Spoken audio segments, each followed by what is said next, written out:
Olá, galera, boa noite. Estamos aqui para mais um Timebox da Pretux e a gente hoje vai falar sobre um tema muito importante com um convidado muito especial, uma pessoa que eu sou fã, então eu também estou tremendo um pouquinho aqui na minha base, mas vamos lá que vai ser maravilhoso. Pode passar para o próximo. E vamos começar lembrando qual é a nossa missão, qual é a missão da Pretux, né? Por que a gente se encontra, por que a gente criou esse grupo, porque a gente trabalha tanto para todo mundo ter bolsa e ter acesso a esses eventos maravilhosos.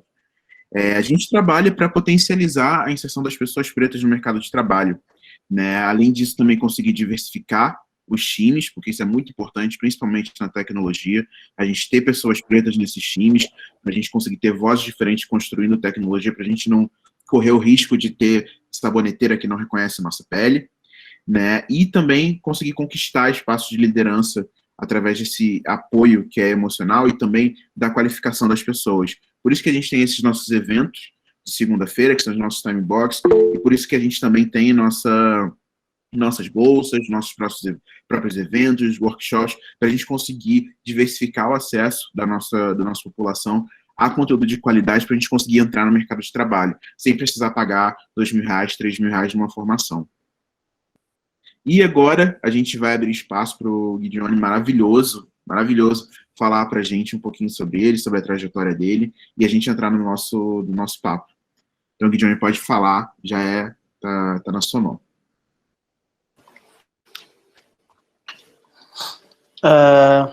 Primeiro, obrigado pelo convite. É um prazer fazer parte deste fórum. A dizer que eu também estou super intimidado com esta audiência. Eu já fiz apresentações para mais de 300 pessoas, não me recordo tão nervoso como estou hoje. É um prazer poder estar aqui e falar com vocês, principalmente por causa da natureza da organização, falar especialmente para designers negros. Eu recordo-me, 2 anos atrás, eu fiz uma apresentação em uma conferência, uma das conferências mais prestigiadas na África, em Cape Town, e acho que foi uma das maiores em termos de audiência que eu já participei, e acho que éramos por volta de 10 negros, e foi em África, atenção. Então, quando vejo maior representatividade, sinto-me de certa forma em casa. Falando de sentir-me em casa, eu tenho uma conexão com o Brasil em múltiplos níveis. Primeiro, por causa de como o Brasil influencia a cultura de Moçambique. Ainda não me apresentei, mas já vou para aí, só para dar um bocadinho de contexto. Primeiro, sobre como o Brasil influencia a cultura de Moçambique com as telenovelas. Nós temos a Globo, a TV Record e mais outros canais. Eu conheço a Ana Maria Braga, conheço o Rodrigo Faro, conheço a Eliana, então quase que me sinto parte da vossa cultura. E depois eu conheci a parte da comunidade de designers do Brasil quando eu estive em Milão. Eu conheci o Érico, a esposa, e muitos outros, e nunca havia me sentido acolhido por uma comunidade de designers como me senti acolhido pela comunidade do Brasil. Só para terem uma ideia, eu participei de Generation 20 e tinham comunidades de todo o mundo e eu me senti em casa com o pessoal do Brasil. Então, só para dizer que eu me sinto como se estivesse em família. Ok. O tópico da minha apresentação de hoje é como se transformar um designer de classe mundial. Mas, para dar um bocadinho mais de sentido, eu teria que falar um bocadinho da minha história. Como eu havia dito, para hoje eu não queria fazer uma apresentação, porque queria ter a oportunidade de conhecer mais vocês. Vou mais falar de forma deliberada e que tenho uma estrutura pré-preparada para saberem de onde eu venho. Meu nome é Gideon Machava, eu sou de Moçambique. Olá Jefferson, olha quem está aí. Eu sou de Moçambique. Moçambique é um dos países da África que foi colonizado por Portugal, por isso nós falamos português, temos isso em comum. E em Moçambique, Eu tive a oportunidade de começar a minha carreira na área de tecnologia, acho que há mais ou menos 6 anos atrás. Eu sou formado em economia, mas mesmo antes de entrar para a universidade, eu já tinha uma ideia,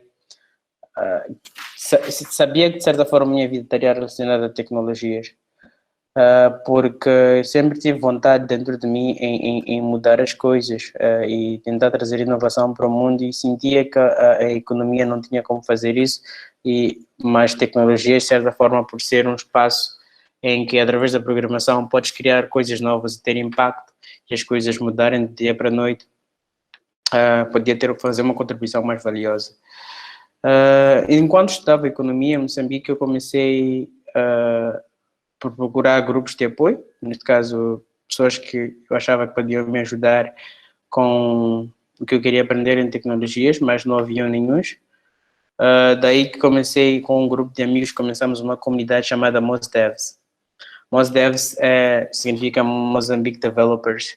A MozDevs, 3 anos depois, tornou-se uma referência no nosso país, transformando na maior comunidade de desenvolvedores de tecnologia, com mais de 2.000 membros.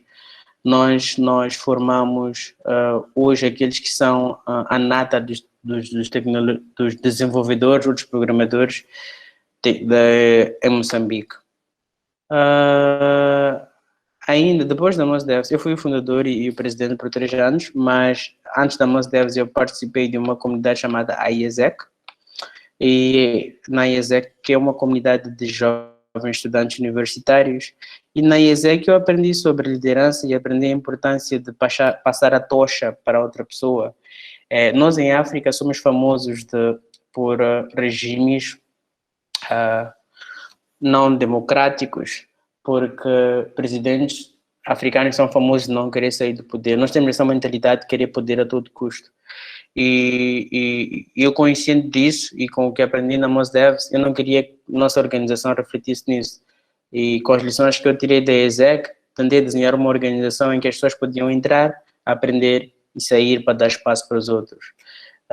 E para dar exemplo, na MozDevs, eu depois de 3 anos deixei o cargo de presidente. Só para terem uma ideia, quando eu deixei o cargo de presidente da MozDevs, nós havíamos fechado um contrato de trabalho com a Unicef, com o Banco Mundial, com a Oxfam, e nossa comunidade já era de certa forma reconhecida no mercado. Em condições normais, os jovens querem ficar porque é hora de colher o louro do seu trabalho, mas para mim eu achava que já era a altura de passar o lugar para outra pessoa, porque já havia aprendido o suficiente, e para dar mais oportunidades a mais jovens, a oportunidade de aprender, né? Transformarem-se em melhores profissionais.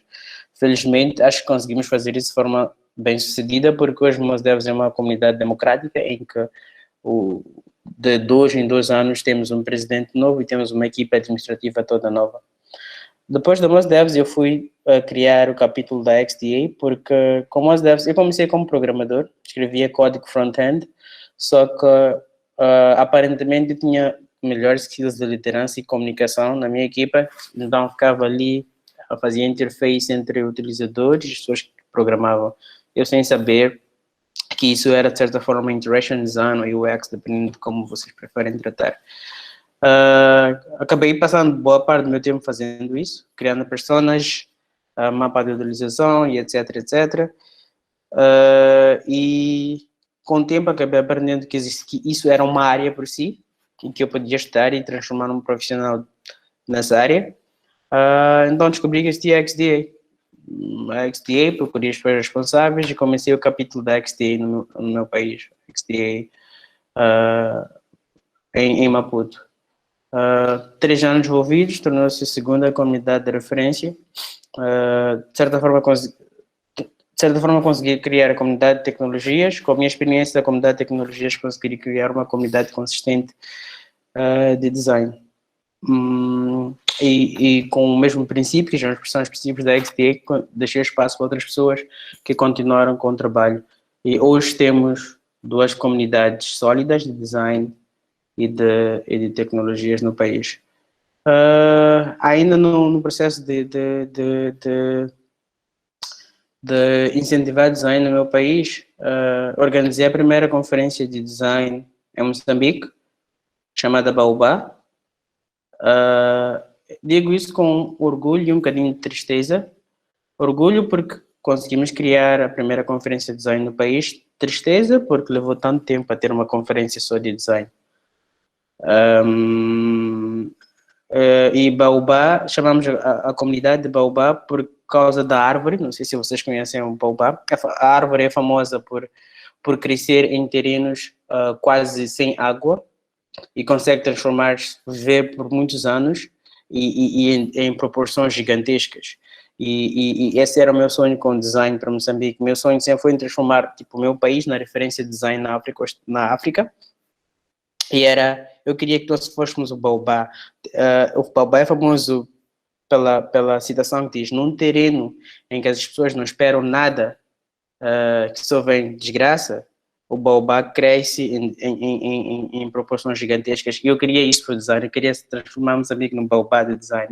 Ok, ninguém está à espera de nada que venha de design em Moçambique. Guess what? Nós vamos preparar aqui, vamos plantar a semente do nosso Baobá.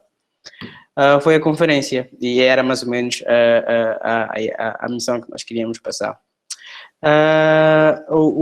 Depois da conferência, eu acabei mudando para a África do Sul, onde passei os últimos 4 anos da minha vida. A África do Sul mudou-me muito. Eu tive a oportunidade de começar uma comunidade completamente nova, voltei para a comunidade de desenvolvedores. Desta vez criei Lepsta Developers. Lepsta Developers tem presença em 11 cidades diferentes em África. Só para terem uma ideia, a África tem 54 países, e não me recordo o número de cidades, são muitas. Nós temos 14 países falam inglês, 3 países falam português, e 34 falam francês. Posso estar a fazer overlap aqui nos números, porque alguns falam inglês e francês. Overlap é sobreposição. E já agora vamos desculpar, não tenho tendência a falar português e inglês por causa dos meus últimos anos na África do Sul, que a língua oficial é inglês. Então, algumas coisas não consigo dizer só em português. Como dizia, na África do Sul eu tive a oportunidade de trabalhar com a Lepsta, que eu acabei exercitando minhas habilidades de liderança a nível do continente, trouxe-me uma network gigantesca, conheci melhor a realidade diferente. Eu pensava que as coisas como funcionavam, só para terem uma ideia, Moçambique está a voo de avião para a cidade onde eu vivia na África do Sul, cerca de 1h30 de viagem. Mas, em termos de diferença social e econômica, estão uns 50 anos. Imagina vocês sentirem como se estivessem a viajar no tempo. Esse foi mais ou menos o tipo de sentimento que eu tive a me mudar para a África do Sul. Aprendi muito sobre o que é ser um país desenvolvido, ou subdesenvolvido, como quem diz.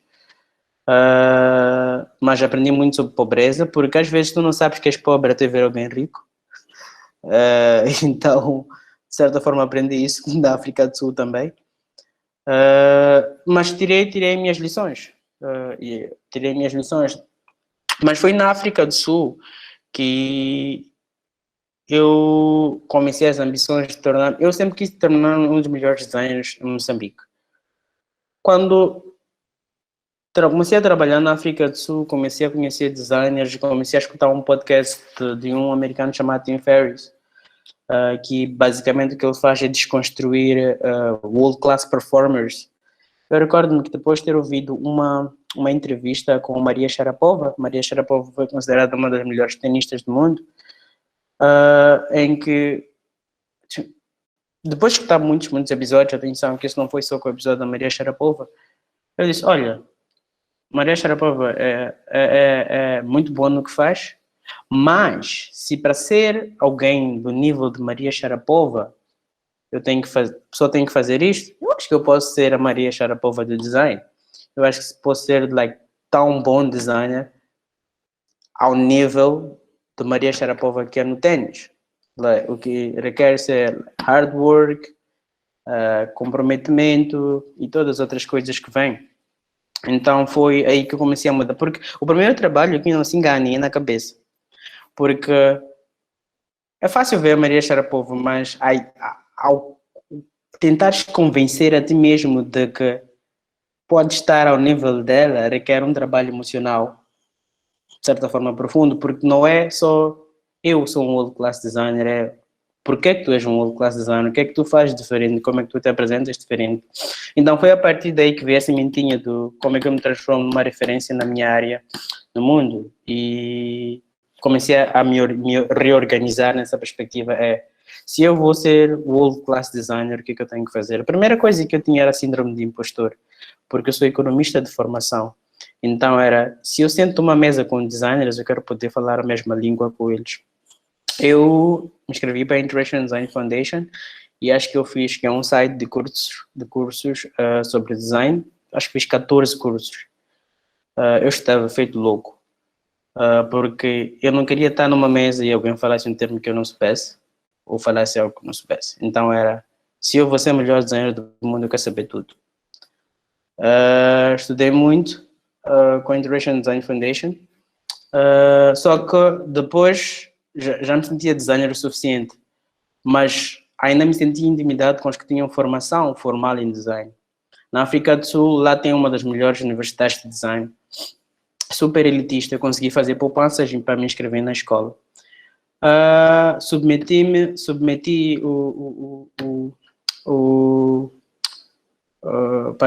para entrar para a escola. Já aceitaram e disseram, traga o teu transcript. Transcript é basicamente o que tu estudaste antes para poder fazer. Era o nível de pós-graduação, equivalente a mestrado.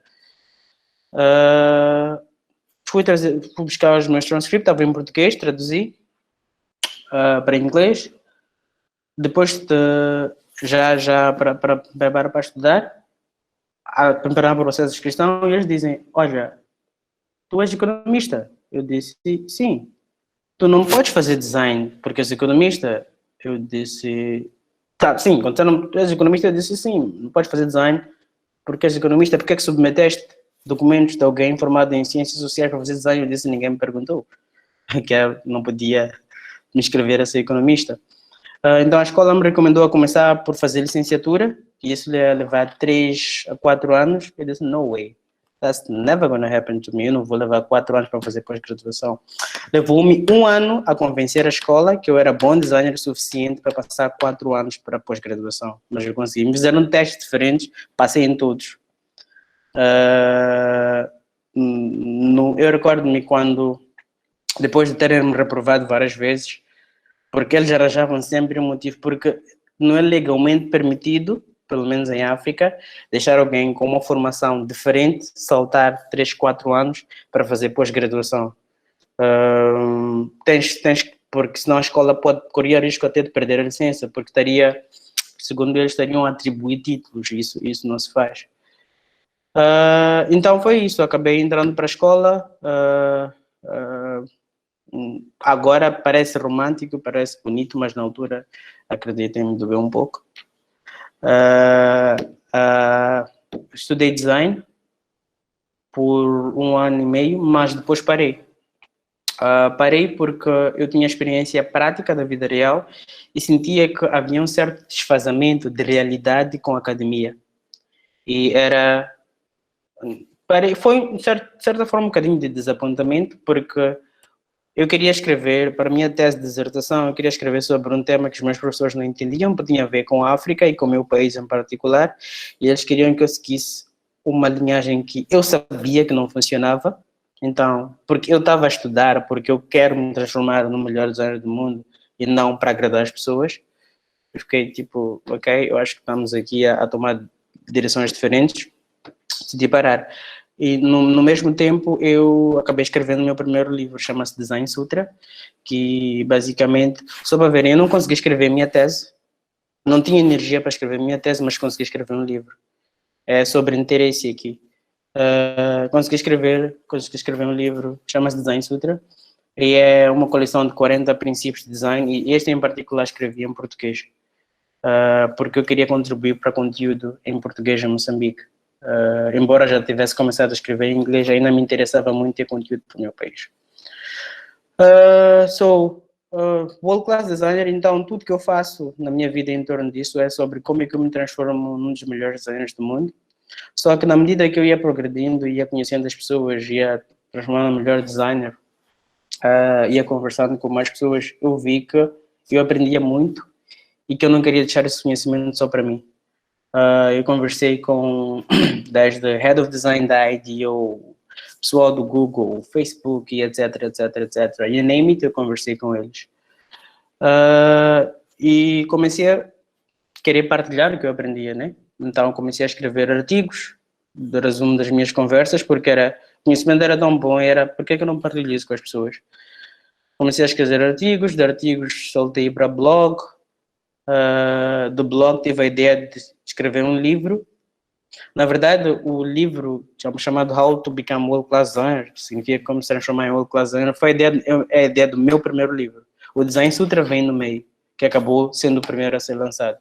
Mas eu sempre quis escrever um livro, mas eu sabia que eu não tinha maturidade suficiente na altura, maturidade profissional e pessoal para escrever um livro com design, com princípios de design, mas em contrapartida eu conhecia muitos designers que tinham, então aqui era como é que eu me transformo em world class designer.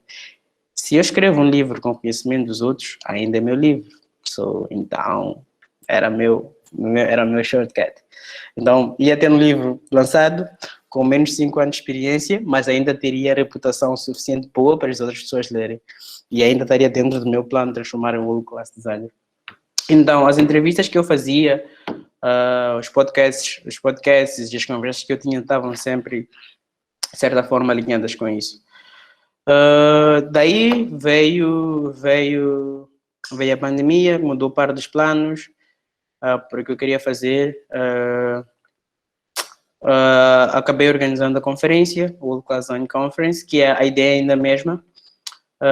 Só que o que me aconteceu com a transição do blog para a conferência foi, eu organizei muitas conferências em Moçambique, organizei na África do Sul, Nigéria, Quênia, Angola, por aí fora, e eu consegui ver, tinha um padrão, as pessoas queriam estudar design, mas não sabiam como continuar, por muitos problemas. Primeiro, porque não podiam pagar. Segundo, porque é difícil estudar online sozinho. Terceiro, tens problemas de motivação, começas e não consegues terminar. Depois de estudares, para onde vais, onde é que vais arranjar emprego. Eu juntei isso e tentei resolver de forma consistente. Daí veio a ideia de criar a escola de design. Seria informal, peer-to-peer, as pessoas ensinam-se umas às outras. Só que a pergunta que veio a seguir era como é que eu pagava para as pessoas, porque em África, por exemplo, Introduction Design Foundation é acessível para a América ou para a Europa, mas não é para a África, é extremamente caro. E a pergunta que me veio à cabeça é como é que eu pagava para as pessoas. E eu em Moçambique tive a oportunidade de trabalhar com muitas organizações não governamentais, Banco Mundial e por aí fora, e eu sabia como é que funcionavam os processos de doações, sim, e eu não queria me envolver com isso, porque eles dão dinheiro e em contrapartida dão-te um roadmap que tens de seguir, cheio de cláusulas que acabam, de certa forma, desviando da missão original. Eu queria formas alternativas de financiar a educação para africanos, sem ir por essa via de doações. Aí comecei a conferência, o perfil era one-to-one, então era uma conferência focada no mercado americano, eles têm condições de comprar bilhetes, e para um bilhete comprado para a conferência, patrocinava um scholarship para designers africanos. E aí, de certa forma, conseguimos fazer com que funcionasse. Felizmente, a conferência foi um sucesso. Nós conseguimos ter designers de renome de todo o mundo e conseguimos angariar dinheiro suficiente para poder educar mais africanos.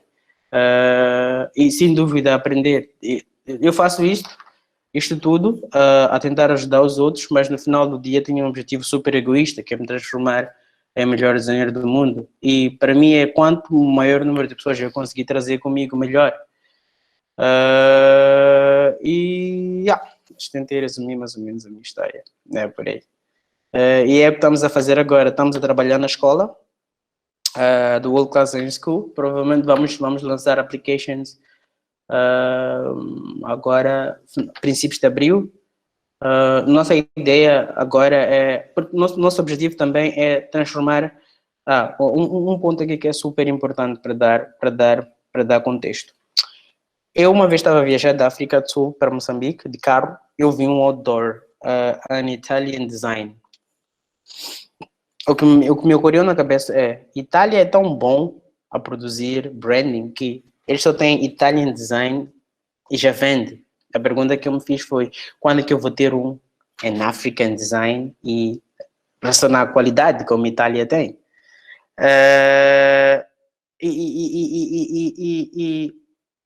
Aquele odor nunca me saiu da cabeça.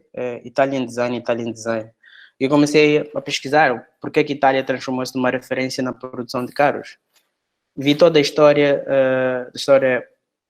da Itália com os Lamborghinis e Ferraris, sobre como eles são artesãos e querem sempre fazer the best experience para as pessoas, não é sobre quantidade, é sobre qualidade. Nessa linha de pesquisa, aprendi também sobre como é que a França transformou-se numa referência na produção de bens de luxo. Descobri que na altura da partilha de África, na Conferência de Berlim, enquanto Espanha e Portugal faziam exploração de novos países em África e a procurar de especiarias no caminho para a Índia, a França não tinha mesmo poderio naval, então decidiram criar uma indústria transformadora. Foi aí quando começou o mercantilismo.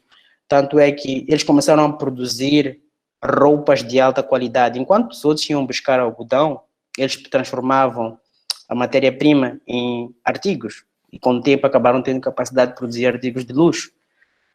E vais estudar isso, vais descobrir que existia muita intenção por detrás. Não era só produzir artigos, eram artigos de qualidade.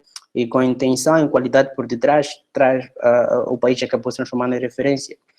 Aconteceu o mesmo no Japão, com a Sony.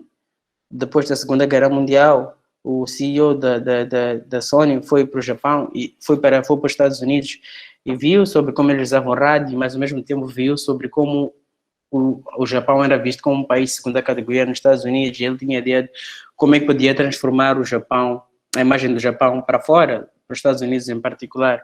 E quando criou a Sony, um dos primeiros ideais era como é que se produziam artigos de alta qualidade para mudar a imagem do Japão. Tanto é que Sony é o que é hoje. E o mesmo aconteceu com a China, com o hardware, Xiaomi. Acho que alguns de vocês conhecem Xiaomi. A China é conhecida por boa parte do mundo como um país que produz artigos não de muita boa qualidade. Os fundadores do Xiaomi sabiam disso. Eles começaram uma empresa com uma versão diferente de Android para fazer customização. Aí colocaram em alguns celulares, tiveram um alto nível de venda, conseguiram saltar para hardwares e agora produzem hardwares de alta qualidade. Eu uso particularmente o Mi Band e eu posso dizer que é um dos hardwares, um dos melhores, super bem conseguidos hardwares que foram produzidos nos últimos anos. E vais descobrir que o Japão, a China, a França, a Itália têm de diferente sobre a intenção. Eles queriam intencionalmente mudar a cara do seu país. E eu decidi que eu queria tentar fazer o mesmo conosco, África. Não tens um designer de renome que vem de África, tens que pesquisar. O primeiro problema quando se fala de África é África onde? África é aquele país? Não, África é um continente, temos 54 países aqui. Então é África onde, como e etc, etc, etc. Então, no final do dia, com a escola, nós queremos poder melhorar a imagem do nosso continente. É como é que transformamos a África na referência na produção de designers que conseguem ter capacidade de executar produtos da mesma forma que Johnny Ive da Apple consegue. Porque acreditamos que tem talento aqui, só precisamos de oportunidade para nos expressar. E essa é uma das intenções por trás da escola. É como é que juntamos the brightest minds de design em África para começarmos este movimento do World Class Designers. O World Class Designer como se chamar o World Class Designer, basicamente é isto. É isso que queremos conseguir no final do dia. Yeah. Incrível! Incrível! Agora sim, agora. Cadê o microfone? Agora, Agora, vai dar seu tempo, hein? Fala, Guidião, lindão. Tudo bem? Olá, ainda. Tudo. É, Ai, gente, eu amei isso, assim. Você tá querendo ser a Maria, eu sempre não consigo falar o nome dela, é Chopakova que fala? Maria Arapova. Sharapova. Sharapova. Caracovo. Esqueci ela do designer. Ó, pra você ver que não é mentira. A minha metinha tá aqui, ó. Dá pra ver? Dá. A Beyoncé of Design. Honey. É isso aí. Acorda pra fazer isso. Ok. Ok. Então, basicamente é isso. Sobre como se transformar em world class designer, tem takeaways específicos sobre. Ok, eu acho que ainda não sou world class designer, mas tenho intenção de me transformar. Primeiro, referência no meu continente, depois referência no mundo. Eu acho que eu consigo isso. Aprendi que muitas pessoas vão ser de certeza mais inteligentes que eu, mais talentosas que eu, mas poucas pessoas podem competir comigo em consistência. Eu sou super consistente e faço isso intencionalmente. Ainda sobre transformar-se em world class designer, não importa de onde tu vens, o que importa é onde tu queres chegar. Se vocês vissem de onde eu venho, e não haveriam de conseguir explicar minha atitude, porque quando normalmente eu falo em conferências, as pessoas perguntam: Oh, os seus pais foram à universidade? Não. As pessoas tentam, de certa forma, justificar a minha atitude. Não tem nada a ver com nada, tipo, é uma decisão. Tipo, eu decidi que queria ser e meu passado quase que não importa de nada. Então, aprendi que o mais importante é onde tu queres chegar, não de onde tu vens. E levo isso literalmente. E para quem quiser tornar-se world class designer, que ainda é um conselho de certa forma superficial, é sobre erros. Eu consegui organizar uma conferência com 65 oradores, desde pessoal do Google, do Facebook, e designers que eu não dava espera que participassem. Por exemplo, a Debbie Millman também era uma das oradoras do evento, que é a minha inspiração, uma das minhas inspirações número 1 na área de design no mundo.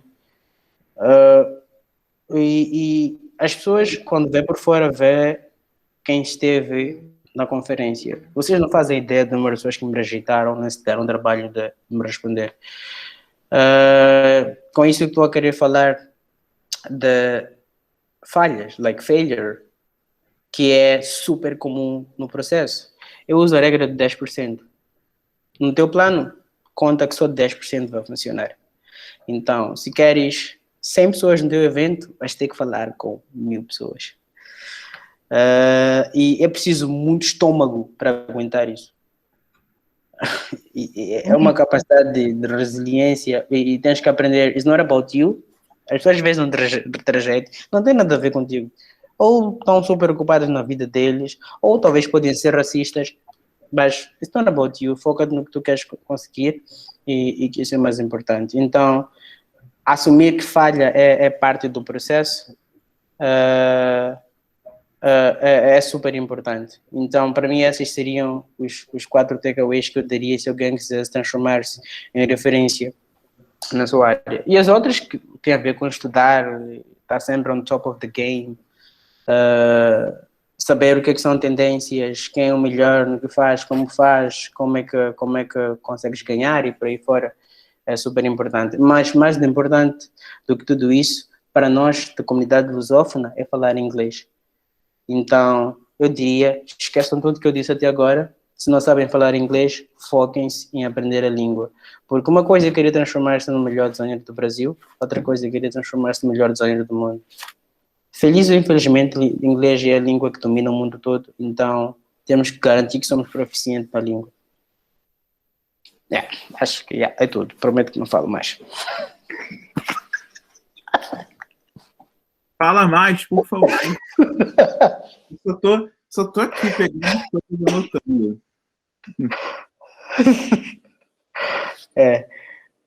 Então, basicamente é isso, pessoal. Perguntas? Gostava de transformar isto numa conversa. Alguém tem alguma pergunta? Perguntem, pessoal. Levantem a mãozinha e perguntem. É importante ter a ordem, não vamos um ficar em cima da outra pessoa. Ícaro, fala.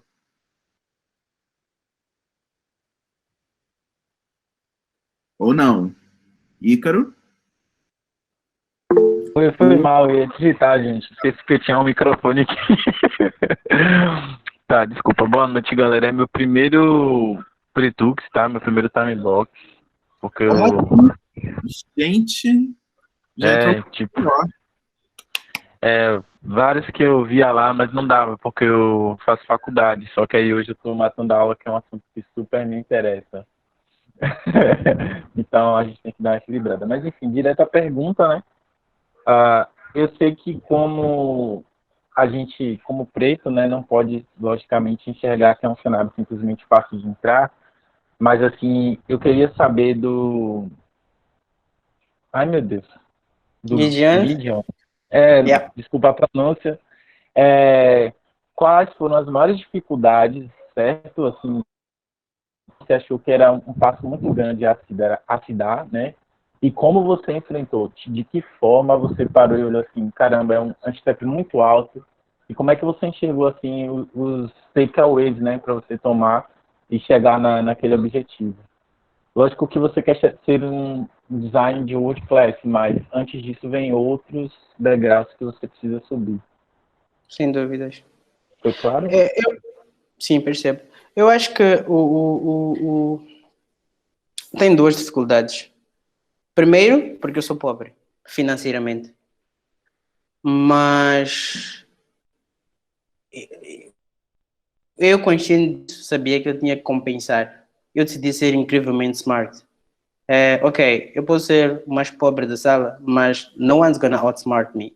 Basicamente, ninguém vai ser mais inteligente que eu, independente da sala que eu estiver, para fechar a lacuna da minha incapacidade financeira. E eu estudo feito louco. Eu leio em média 2 livros por semana, literalmente, no joke. Podcasts, artigos, eu estou todos os dias a aprender uma coisa nova e para mim isso é minha religião. Levo isso super a sério. Eu meti na cabeça que eu queria estar numa sala e as pessoas falassem de qualquer assunto e eu pudesse comentar consciência sobre qualquer assunto. Isso, de certa forma, invalida a parte de eu ser pobre. A segunda tem a ver com o racismo. Design é uma profissão branca. Como é que tu ultrapassas racismo? Eu não me vejo como negro. Eu me vejo como Gideon. A partir do momento que tu... Porque é assim, eu sei que eu sou negro, mas a partir do momento que tu te vês como negro, começas a levar todos os estereótipos que os negros têm. Não sei se isso faz sentido.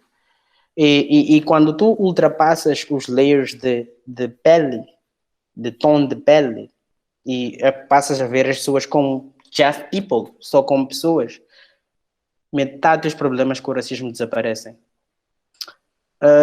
Eu, no World Class Designer, tenho uma equipe de 3 pessoas. A Camila é do Brasil, é branca. O Prade é da Índia. E tem a Maria da Rússia. Se eu me visse como negro, eu nunca quereria trabalhar com essas pessoas.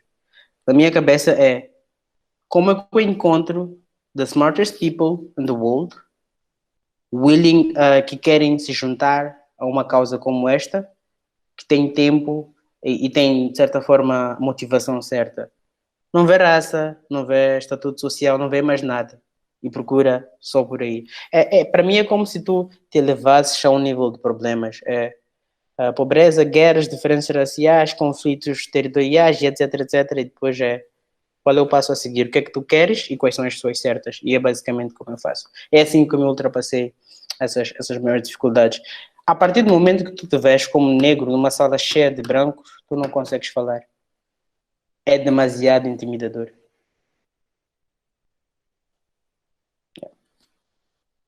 Você quer falar mais alguma coisa, Ícaro? Acho que ele está emocionado.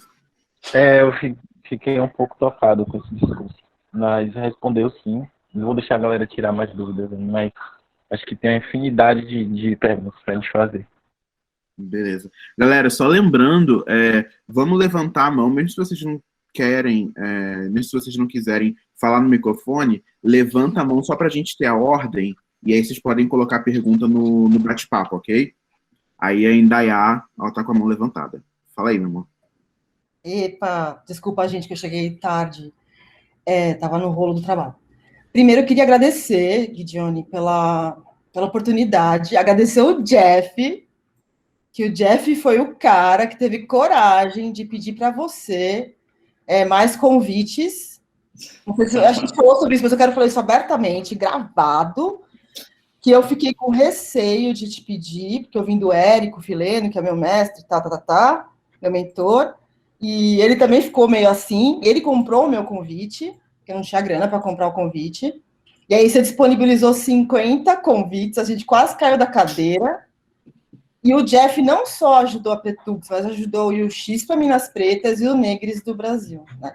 A gente já conversou isso eu e você, mas eu queria deixar isso muito claro, que é muito legal, né? Porque a gente um vai ajudando o outro a quebrar essas barreiras que a gente tem, né? E aí podia perder a oportunidade de 150 vagas, porque eu fiquei com medo de falar. Então, Jeff, super legal, né? Um vai ajudando o outro, né? A gente vai se fortalecendo, isso é essa comunidade.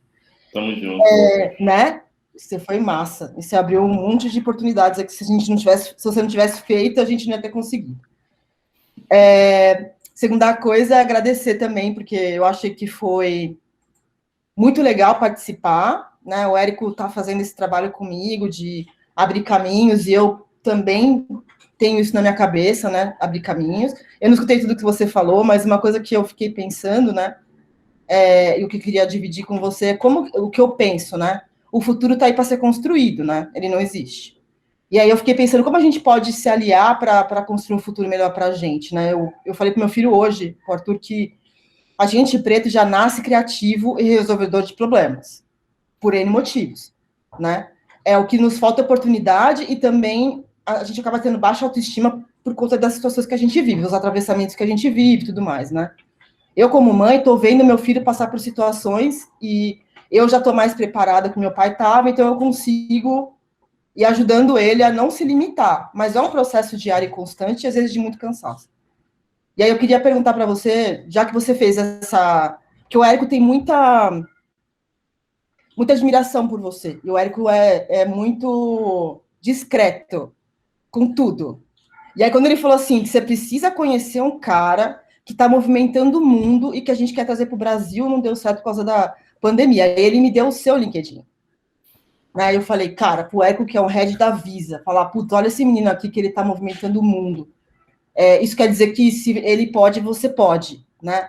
As comunidades podem. E foi a ideia do Érico tirar, sei lá, 10 minutos da fala dele, acho que foi 5 minutos da fala dele, de uma fala de 20 minutos, para colocar a gente lá como protagonista, né? Então todo mundo fez os vídeos com as dificuldades, né? Mas fizeram, todos. E, de novo, o Jeff foi o primeiro a responder, né? E foi puxando a boiar.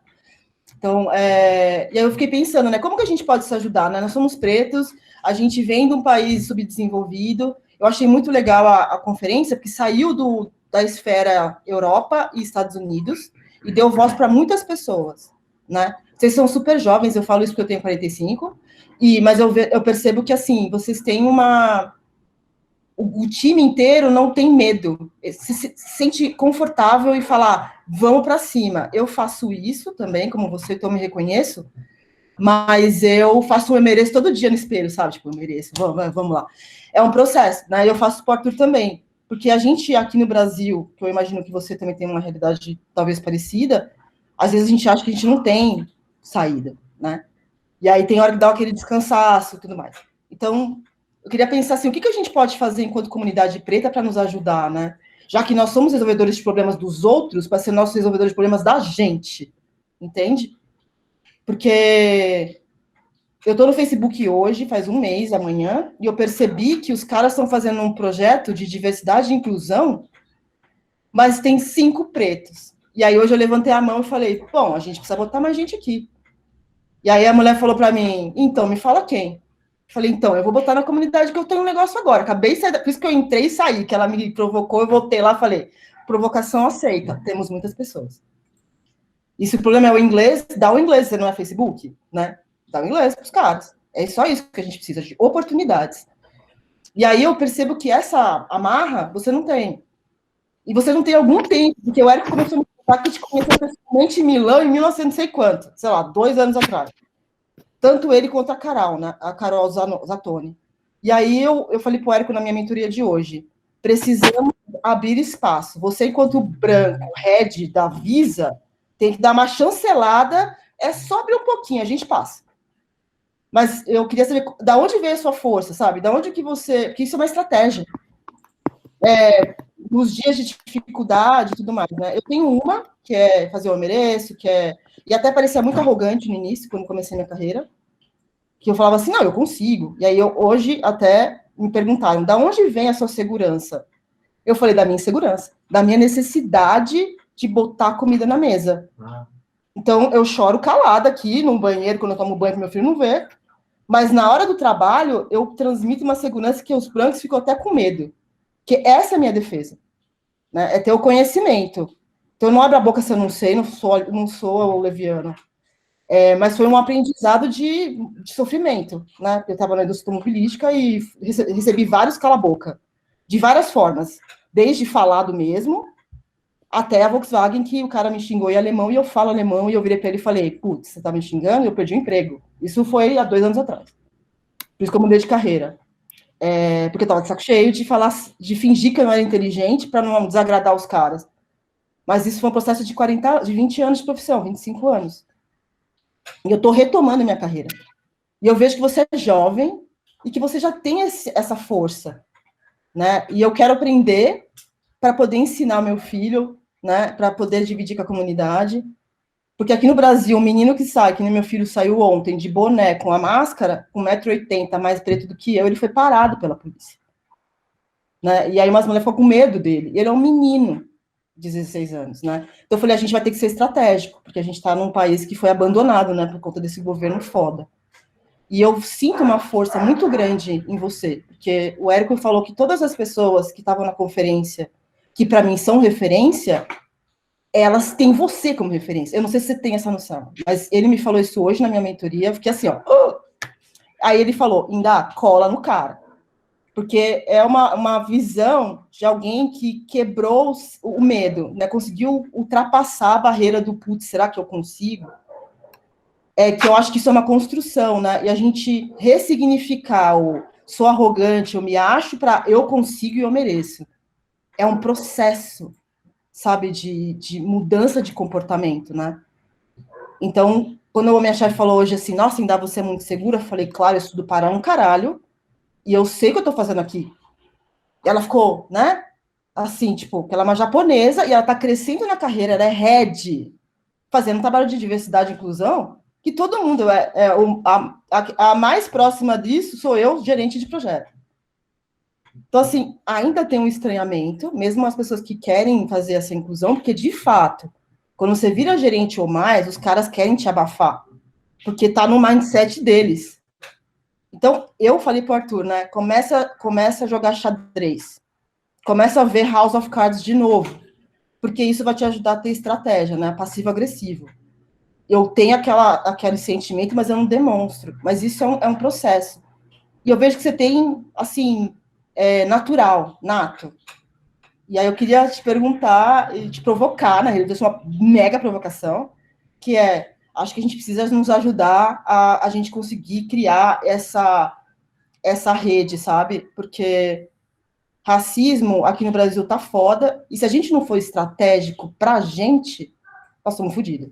Porque é genocida demais, né? É genocida demais, assim, os caras gostam da gente abaixo.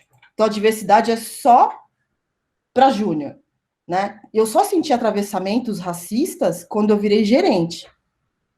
Que daí eles fizeram de um jeito que me deram uma peruca para me calar, tipo assim, ó, você não é a pessoa adequada. E eu caí em depressão há 5 anos. E agora eu percebi, porque o meu psicólogo, meu psiquiatra negro, ele falou assim, mas o problema não é que você é fraca, o problema é que você é muito forte, e você sabe disso. Que isso é obra do racismo, né? Você ser colocado para baixo para você achar que você não sabe. Isso no Brasil, não sei como é na África, porque é um continente gigante com vários países, né? Com vários continentes, com vários países, é isso mesmo. Mas aqui no Brasil é muito perverso. Então, por exemplo, o Arthur está na escola pública e ele tem 1 hora de aula por dia. 1 hora de aula por dia. Tinha 40 crianças na sala dele, no primeiro ano do colegial, e só 4 estão estudando. Todo mundo vai passar. E aí eu falei para ele hoje, cara, hoje o cara que vai ser analfabeto não é o cara que não lê, é o cara que não sabe estudar sozinho. É o cara que não tem a consciência que se ele não fizer, ninguém vai fazer. E eu acho que isso é uma manobra muito política de emburrecer as pessoas, né? De botá-las para baixo. E aí, essa pandemia, quem é pobre, que eu sou a PM da escola, tem gente passando fome. E a escola do Arthur era em Pinheiros, que é um bairro onde o Érico mora, né? Que não é o bairro que eu moro, que é a periferia. E aí eu vejo meu filho fazendo as coisas sozinho. Então a gente fez uma trilha aqui, porque eu sou designer, só faço GP para os outros, né? Eu fiz para ele e falei, cara, você não entende o seguinte, você vai passar na porra, mas o que você quer fazer? Ele falou, estilismo, então começa a estudar agora estilismo. Entendeu? Mas isso sou eu, uma mãe que morou fora aos 19 anos, mas uma mãe que é sofrida pelo sistema, ela não tem esse pensamento, né? Então, a gente tem que ser estratégico para quebrar essas barreiras. E quando eu vi você falar a primeira vez, eu pensei, puta, esse cara já nasceu com esse pensamento, né? Dentro de um sistema opressor também, que eu não conheço, que eu tenho vontade de conhecer, mas é admirável, eu queria te falar isso, sabe?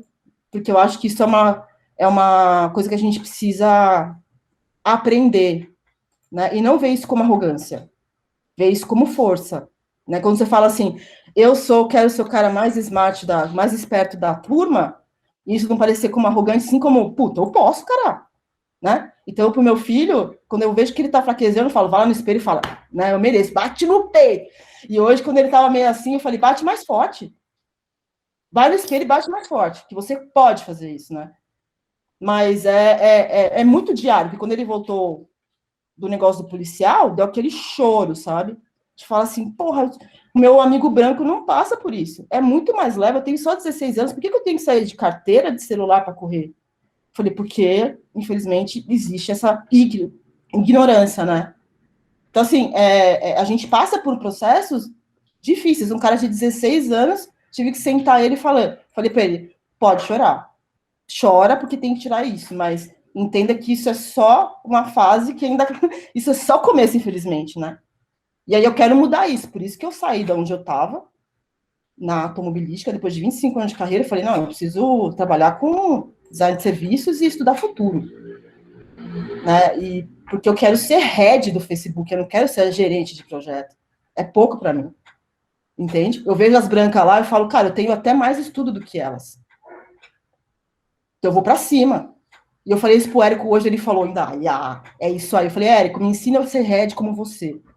Ele falou, primeiro aprenda a meditar. E ele me deu um negócio de meditação. Eu falei, cara, é isso. Então, assim, e eu falo pro Arthur, né? E o Arthur falou, mano, eu quero ser o novo Spike Lee. Agora ele falou, quero ser o novo Virgil Abloh. Eu falei, é isso mesmo. E aí o pai dele falou assim, mas a gente é preto, pobre, foda-se. Então, assim, eu vou ter meu filho para ver você, e eu queria te agradecer por isso, porque a sua fala tem uma segurança que a gente precisa construir. Então, virou uma provocação e um depoimento de uma mãe preta solo, que tem dia que eu falo, cara, como que eu vou hackear esse sistema? Né? Tem que usar da minha inteligência, né? E é isso, assim, acho que a gente precisa se fortalecer enquanto comunidade, né? Por isso que eu agradeço o Jeff toda vez que eu vejo, porque ele hackeou o meu sistema, de falar, putz, eu não vou pedir pro cara um convite que custa $200, meu Deus, né? O Érico, meu Deus, e daí a quanto que ele deu? 50 vezes $200, meu Deus, é uma fortuna. Ele falou, será que eu consigo pagar? Ele até falou, vamos fazer uma conta. Eu falei, calma. Né? Ele teve uma pane, eu também, eu confesso. E aí o Jefferson hackeou o sistema, né? Foi lá e botou a cara. Então, assim, um vai ajudando o outro, porque é muito difícil estar nas posições. E a gente merece, né? A gente merece. Porque a gente é trouble resolver since day one, né? Desde do primeiro dia que nasce. Então, uns mais, outros menos, né? Então, é isso, queria te agradecer e dizer que, assim, eu falei, Arthur, cola nesses caras, ó, Dione, Jeff, Renato, Liliane, todo mundo do Pretux, porque cada pessoa tem uma coisa para te oferecer, e eles já estão hackeando o sistema, né, por estarem no Pretux, por estarem em tecnologia. É isso que eu queria falar, assim, agradecer, sabe, porque eu sou sozinha aqui, né, meus pais morreram, eu morava fora, 20 anos, e eu falei para Arthur, se você não tiver uma comunidade que te ajuda, você tá fudido. Desculpa meus palavrões no francês aqui que eu falo. Mas é isso, assim, eu falei, sozinho você não consegue. E aí ele vem fazendo essas ligações, assim, sabe? E vocês têm sido inspiração para ele e um conforto para mim. Que eu falo, puta, não tô sozinha no rolê, né? Não sou homem, mas eu tenho um monte de cara aqui que pode dar um papo no meu filho, né? E criar ele mais descolonizado, que é uma coisa que eu tô aprendendo com 40 anos. E é isso que eu queria falar antes de... Eu falei, eu preciso falar isso antes de eu... Tava na reunião lá, falei, galera, preciso ir. E assim, galera, o Facebook tem 1 milhão de oportunidades. No mundo inteiro, ganhando uma grana. Então, a gente tem que... Eu falei pra mulher hoje, só espera, amiga. Tem muita coisa aí. Ela morreu de rir. Falei brincando que eu jogo xadrez, mas no fundo eu pensei, você não tem noção. A gente é muito forte. A gente tá aqui, né, hackeando o sistema, sem ter o estudo foda que você tem na Harvard, nem na SPM, a gente pode qualquer coisa. Mas é isso, sabe? Queria agradecer mesmo, porque, para mim, que não tinha ninguém preto na minha época, quando comecei na General Motors, eu ver essa galera aqui na telinha e falo, uff, né? E ver você falando, e o quanto o Érico te admira, o Érico não é de admirar muita gente, sabe? Ele é muito seletivo. Eu falei, cara. E ele falou, a gente precisa trazer esse cara pro Brasil. Eu falei, isso não. A gente precisa arrumar um trampo X. Eu falei, peraí, que você precisar, toma aí. E ele tem articulado, pensado. Então, assim, e ele tem essa rede gigante, né? De gente foda no mundo. Os head louco lá que ele tem. E aí ele falou, queria que vocês fossem head. Eu falei, então você queria, não, você quer, você vai ajudar. Não só em Indaiá, todo mundo que gostaria de ser. Falou, beleza. E a gente fez um trato hoje. Então, assim, provocações para todos, né? Quem tem coragem, chega aí. Porque eu já passei da conta de ficar contando moeda, entendeu? Você entendeu? Tipo, eu falei para o Arthur hoje, mano, eu tô cansada de ganhar pouco, né? Perto da galera. Porque eu ganho muito perto da nossa comunidade, mas eu ganho pouco perto da galera que eu trabalho. A galera 3 vezes mais que eu. Fiquei puta hoje quando eu vi o dinheiro lá que eu cuido do budget. Eu olhei e falei, meu Deus, o cara branco, DA, ganha em 10 dias que eu ganho num mês. Aí meu filho falou, mas dentro da nossa realidade, eu falei, não, dentro da realidade que eu tô trabalhando, eu ganho 3 vezes menos. Eu trabalho pra cacete. Então, assim, eu acho memorável você ter essa postura, porque é uma postura que nos fortalece. Chega, já falei demais. Mas o desabafo. O dia inteiro escutando os brancos falar e pensando, galera, vocês estão ganhando dinheiro às nossas custas. Olha, deixa... PCD, que bosta, né? Cadê a galera PCD? Cadê os pretos? Cadê os LGBTQ? Pô, e a mulher Red? Falei, caralho, japonesa? Não.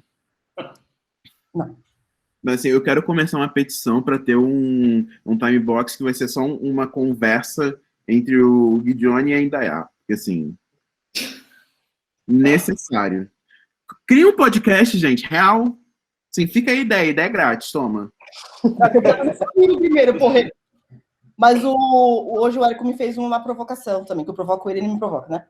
Ele falou pra mim, mano, você tem que escrever um livro. Você tem que tirar essas coisas da sua cabeça.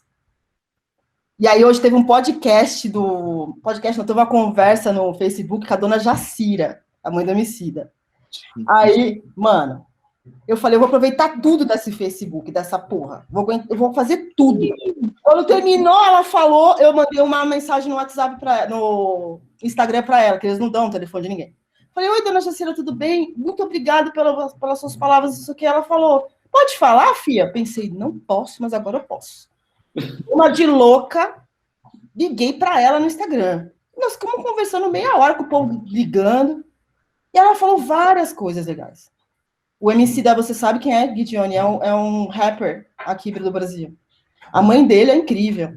Ela falou, tô te mandando um livro. Conheço o álbum amarelo todo do Emicida.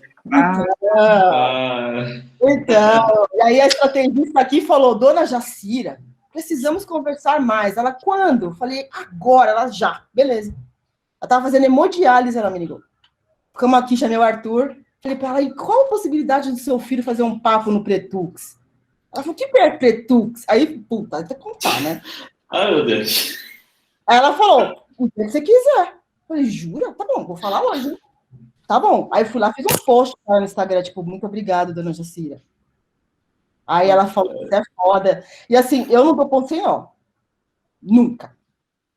Então, terminou o talk lá no Facebook, uns brancos não sabendo o que falar, porque ela falou várias coisas que ninguém entendeu. Várias provocações. Eu falei, alguém tem uma pergunta? Eu levantei minha mão. Puta, eu tenho. O que a senhora poderia fazer para nos ajudar para a gente ter um futuro melhor? Ela olhou e falou, quem tá falando? Tinha 300 gente na tela. Eu falei, eu. Ai, tudo bem. Aí, não deu 5 minutos, eu mandei uma mensagem para ela no Instagram. Olha, fui eu que perguntei aquela coisa ali. Ela falou, é mesmo, é? Ah, quer falar, fala. Ela fazendo hemodiálise, o fone, falando comigo. Eu falei, precisamos das comunidades para você escutar a senhora. E aí ela falou, tô te mandando hoje o livro Café. Chegou faz, acho que uns 5 minutos. Que é o livro dela. Eu não perco tempo, porque eu já tenho 45, eu tenho 15 anos para me aposentar, eu quero aposentar rica. Eu falo para o Arthur isso todo dia. Aí ele fala, mãe, falou, rica, porque eu mereço. Então, assim... Pra ontem, né? Então, uma conversa com ela, eu falei, eu que não tenho mais ninguém aqui, né, nem pai, nem mãe, todo mundo morreu. Eu falei, se a senhora quiser me adotar, não que isso é verdade, não é marketing, não. Eu falei, se a senhora quiser me adotar, eu super aceito, porque eu não tenho ninguém aqui. E é verdade. Todo mundo morreu da minha família, né? Só tem minha irmã. Então, assim, ela falou, super, falei, a comunidade é essa. Ela falou, como que eu vejo? Abri minha tela para... Falei, eu vou ligar para a senhora do Meet. Tá bom. E aí eu fui mostrando para ela. Sabe, tipo, ela falou, nossa, e por que o X? Porque LGBTQ. Nossa, que legal! Eu quero. Eu vou dela, começou a contar as coisas dela. E aí a gente faz essa ponte e abre o caminho. Não fica botando eu para você falar com a dona Jacira. A Jacira vai lá e fala lá. Que nem eu fiz com você, tipo, e como o Jeff fez também, sabe? Tipo, a gente abre o caminho e deixa a boiada passar. A boiada só precisa de uma abertura. Né? E vai. E vocês são jovens, que eu falei pra vocês, o meu filho falando, você não é velho, eu falo, eu tenho 15 anos, eu pretendo trabalhar mais 15 anos. Não mais que isso. Então eu preciso dar um speed, porque já passou muita coisa. Mas vocês que têm 20, 30, putz, 10 anos a menos que eu, 15 anos a menos que eu, tem que correr. Né? Tem que ocupar esses espaços pra gente ser que nem os pretos lá que eu trabalhava nos Estados Unidos, todo mundo com as Lamborghini, com os negócios foda, eu falava, gente, como esses caras conseguem? Comunidade. Dividir conhecimento sem medo, né? Semana passada a gente falou de salário na conversa que a gente teve, eu desliguei e falei, eu nunca tive essa conversa na vida com ninguém, nem com meu pai, porque tudo é tabu, né? E é isso, Guide, mas a hora que vamos trocar mais, porque a gente precisa se fortalecer, né? A África é o Érico falou uma coisa hoje, é verdade, ele falou, a África é o futuro da tecnologia. Quem não sabe, corre. Eu falei, beleza, estou entendendo. Ele falou, então corre. E aí a gente começou a formular, como que a gente faz para ter com mais contato? Ele pegou e falou, a mulher do What Design Can Do. Eu falei, beleza, pipa, não sei o que lá. Puf, já mandei uma mensagem para ela no LinkedIn. Então é isso, meu. É isso. I just want to say I love you for you, because I really think that you're so awesome.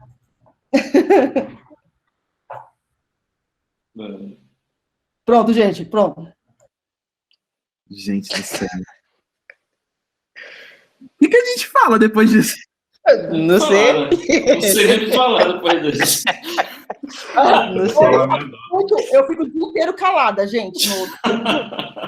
Só observando os brancos. Aí, quando chega os dois pretos, eu começo a falar sem fim. Tipo, né? Tudo que eu não falo durante o dia, que eu jogo xadrez. Né? Então, chega de noite, eu falo, gente, é um dia inteiro só observando. Preciso falar do momento. E daí, olha, eu acho que tem que rolar um time box, você ensinando a gente a jogar xadrez. Real. Pode estar aprendendo pela internet, cara. Mas eu posso sim. Xadrez, ou xadrez corporativo, você tá falando? Não, xadrez corporativo. Xadrez, eu não jogo há séculos. Mas, tipo, esse corporativo é importante, ainda mais pra galera que tá entrando agora, que é parte do que a gente mais faz na mentoria, né? É falar assim, olha, você chega na reunião, você tá numa reunião, abre o QuickTime e grava, porque você nunca sabe o que pode acontecer. Eu gravo tudo. Gravo minha tela o dia inteiro. Às vezes Gente, eu quero visitar alguma coisa. gente, Como eu eu, sou jornalista nos Estados Unidos, eu gravo tudo. exato, eu tenho HD externo só pra, tipo, pra coisas que for acontecer. Que? Eu. Tá louco? Eu vou confiar em. Ih, tá gravando, né? Mas a gente tira essa parte.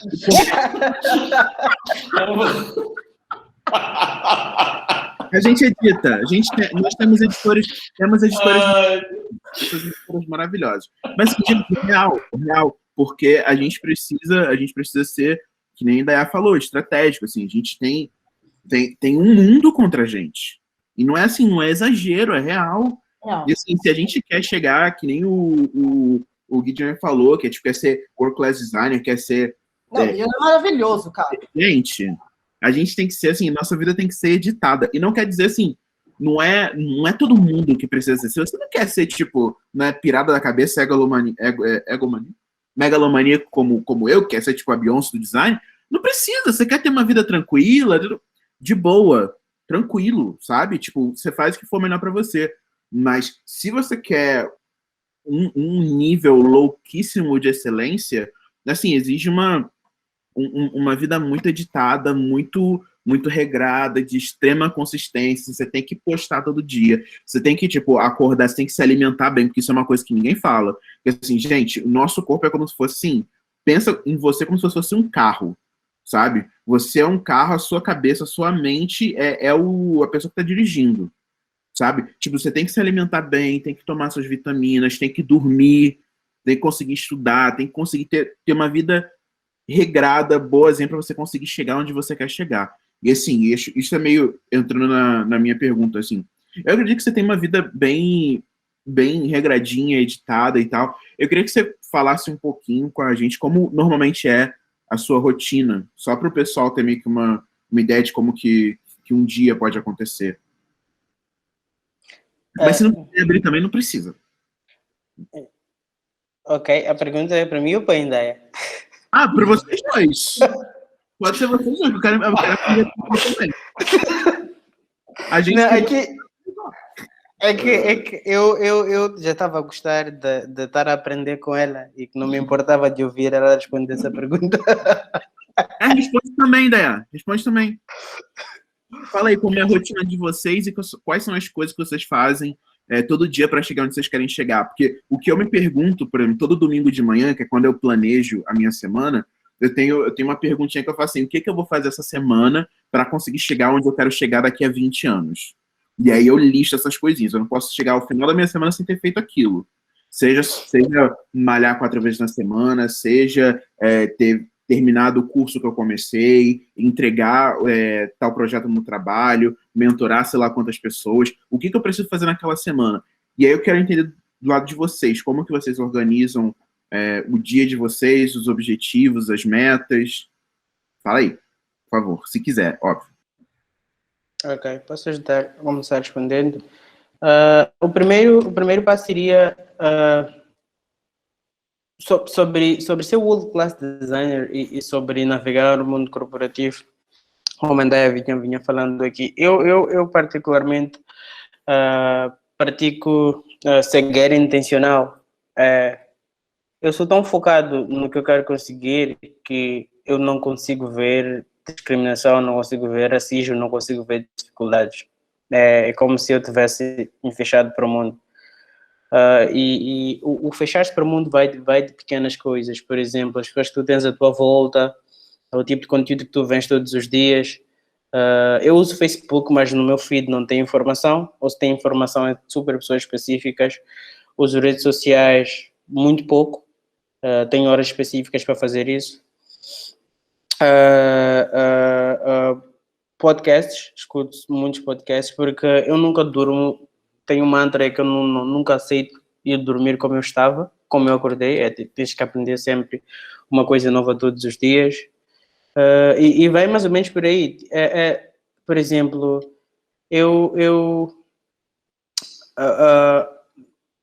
temos em África Nelson Mandela como exemplo de líder africano, mas eu não consigo me comparar com Nelson Mandela porque tem uma quote que diz assim: be yourself because everyone else is taken. Seja você mesmo porque todos os outros já foram levados, não é?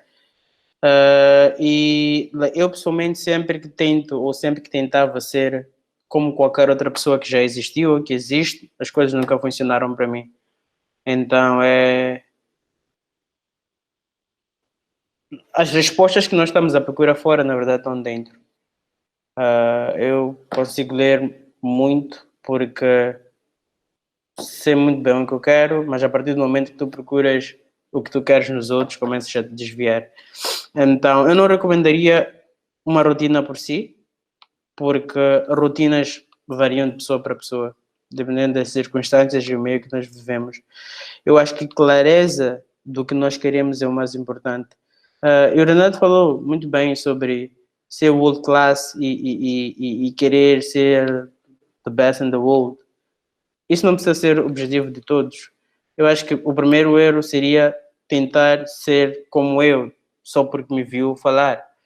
Porque eu tenho um certo nível de preparação para aguentar falhas, porque estão, de certa forma, associados com o que eu quero conseguir. Talvez os outros não estejam. Então, acho que o passo número 1 seria introspecção. Tem que saber muito bem o que tu queres, onde é que tu queres chegar, e a partir daí começar a procurar o teu caminho. Então, não é de fora para dentro, é de dentro para fora.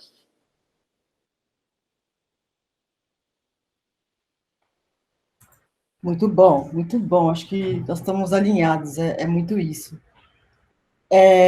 No meu caso, como eu tive um burnout quando eu fiz 40 anos, eu pensei que quando eu crescesse na carreira eu ia ter menos problemas, eu tive mais. Primeiro eu comecei a revisitar a vida, assim, para ser mais equilibrada, no sentido de eu não só trabalhar feito uma maluca, mas curtir meu filho, ter um tempo para mim. Então, e acho que o que o Gianni falou faz todo sentido, que é você entender o que é valor para você, né? Eu amo Arthur demais e, para mim, não ter tempo para ele me deixa mal. Então, eu dividi meu tempo, primeiro, para mim mesma, cuidar de mim, fazer nada, tomar sol, sei lá, e um tempo para ele, assim, e dividir melhor os meus pilares de vida, assim, que era muito carreira.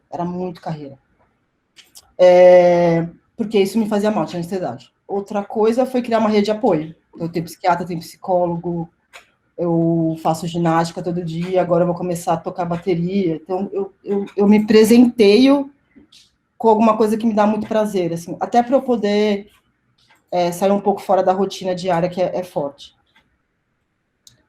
Uma coisa que tem me ajudado, que a gente pensa muita coisa o tempo inteiro, com esse negócio de jornada, e fazer muitas jornadas ao mesmo tempo, mais os nossos problemas, mais pandemia, eu escrevo.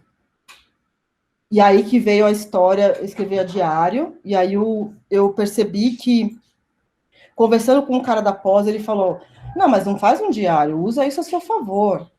E aí eu fiz um calendário de postagens, porque eu trabalho com marketing digital, né? E eu transformei minhas contas em profissional, então eu consigo ver os dados. E aí eu decidi fazer postagens uma vez por semana, para não ser um negócio que pesa. E aí eu faço uma postagem no LinkedIn sobre a minha carreira, que eu ando fazendo só um mês, e um teste, e foi louco, porque eu fiz uma postagem sobre a Embraer, quando eu trabalhava lá em 2011, a minha postagem teve, depois eu mando no grupo para vocês verem que eu não estou mentindo, 9.500 visualizações, acho que 340 interações. Né? Isso me deu a oportunidade de fazer 3 entrevistas. Eu não nego entrevista, eu faço e mantenho a porta aberta. Eu estou feliz onde eu estou, faz pouquíssimo tempo, mas eu não nego esse contato, porque eu acho que isso faz você deixar na manga. Eu explico, estou num lugar, estou gostando, mas eu queria conhecer você melhor. E eu faço isso do LinkedIn muito mais para me fortalecer, eu lembrar da minha trajetória, do que propriamente para me promover. Mas, começando com o Érico, eu percebi que isso pode ser duas coisas e tudo bem. Eu tinha uma vergonha de falar, não sei porquê. Tipo, trabalhei na Embraer, a pessoa ficava... Só que teve um dia que eu escutei de uma pessoa da comunidade negra, que não é das comunidades de tecnologia, tipo, ainda é caoseira, é mentirosa. E aí eu fiquei muito com isso na cabeça. Eu falei, puta, mas eu não vou postar nada porque eu não tenho que me provar. Mas agora eu pensei, não, eu vou colocar lá na rede, e foda-se. Então, eu tenho colocado isso para me promover no sentido de eu me fortalecer, as pessoas me respeitarem, não é causice, é fato. Eu morei em 28 países, em 18 cidades do mundo. Aliás, 18 países e 28 cidades do mundo. E eu tenho fotos. E aí, no meu tempo, não tinha internet. Então, eu tenho foto papel. E aí, a minha terapeuta falou, começa a colocar. E aí, hoje, conversando no Facebook com um cara que é especialista em dados, que hackeia o sistema, porque muitas pessoas estão sofrendo racismo. Os dados... Acho que você ouviu falar que algumas das pessoas pretas postam coisas na internet e elas não chegam, né? E aí, eu fiz uma provocação para ele. Eu falei, cara, como que eu hackeio o sistema e as pessoas conseguem ver mais coisas? Ele falou, muda sua rota. Então, você tem que saber com quem você fala. Aí ele falou, faz assim, Twitter, texto curto, provocações e questionamentos. Instagram, imagem, lifestyle, porque você não só trabalha, você tem vida. E aí você administra para você não ficar vendida, né? No sentido de mostrar demais e você se abrir demais. Mas você tem família, é importante a pessoa ver. E aí no LinkedIn eu posto as conquistas profissionais. E eu também divido, tipo, replico coisas de pessoas que eu tenho vontade de me fazer um link. Então, por exemplo, eu conheci uma mulher, eu soube hoje no meu organograma, que a minha diretora, a diretora da diretora da diretora, é uma mulher preta. Eu entrei no LinkedIn dela e repostei uma postagem dela. Aí ela me mandou uma mensagem, nossa, você trabalha no Facebook? Onde? Falei, faz um mês. Aí ela me convidou para ser amiga. Porque dentro da organização, se eu faço isso diretamente, pode dar uma má impressão. Então eu provoco e vejo a reação. Então, são coisas que eu venho fazendo, testando. Então eu falei para o Arthur, mano, faz um Instagram profissional para você ver dados. E aí o Pretux me deu o curso do cara de dados que eu esqueci o nome, Huxley. E aí eu tenho usado isso, tenho revisitado isso. Como hackear o sistema e usar ao meu favor. E aí eu peço ajuda. Então eu entrei no Inventivos, não sei se vocês conhecem, que é do Lucas e da... Eu conheço eles, mas não tenho intimidade. E eu mandei, Lucas, eu queria que você me ensinasse como eu hackeio o sistema. Ele está estudando inteligência artificial contra o racismo. E tem um outro cara que chama Tarcísio. Então, eu vou criando uma ponte, uma rede de apoio, daquilo que eu entendo como valor. E a última coisa que eu fiz, que eu achei que foi legal, que eu fiz com o Arthur hoje, foi, eu entrei nos diretores do Facebook, que eu quero ser head do Facebook, que eu vejo que tem oportunidade, e eu vi o que eles estudaram, aonde eles estudaram, quais são os skills que eles têm.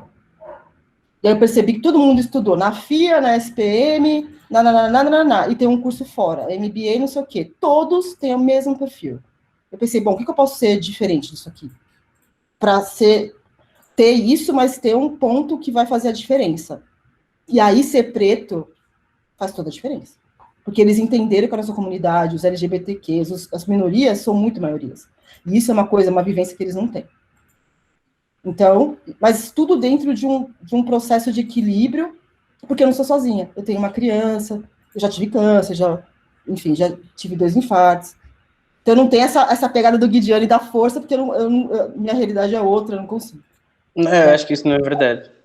Não, mas eu já tive, muito.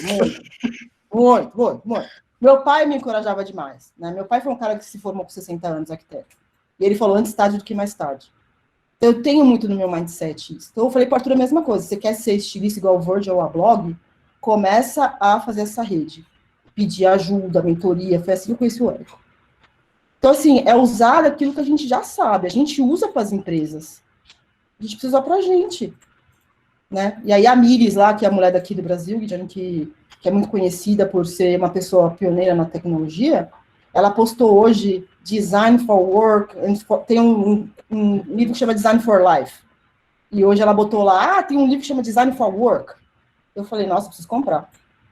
E eu postei na minha rede, porque é uma forma de eu dividir esse conhecimento, né? Eu acho que nos ajudar sempre é bom. E um feedback claro e objetivo, assim, sincerão, também é muito bom. Porque aqui no Brasil, Guidiane, não sei como que é na África, mas você fazer um feedback que fala assim, putz, fulano, você tem que melhorar nisso, a pessoa fica... Feedback aqui no Brasil é muito de, você fez bem. E aí eu falei para minha chefe hoje, eu eu tô feliz que você me falou coisas que eu faço bem, mas o que eu faço mal que eu preciso melhorar? Ela, mas é isso que eu preciso, o que eu faço bem, eu já faço bem. Né? Então, tá preparado para receber o puta, você não faz tão bem isso daí. E tudo bem, sem peso. Eu acho que é isso, sim. É isso que eu tenho feito para liberar. Ok. Acho que o José Luiz tem uma pergunta. Tem para ver a mão levantada aqui. Sim, a mão do Não, mas eu estou felizão em ficar ouvindo vocês, visitando vários lugares do passado e do futuro. Em dia, eu tenho 53 anos, tá? Então, tu é uma menina perto de mim. Ganhei o dia hoje, cara! Todo mundo no meu time é 20 anos mais novo que eu. E a minha pergunta é sobre... Porque, assim, eu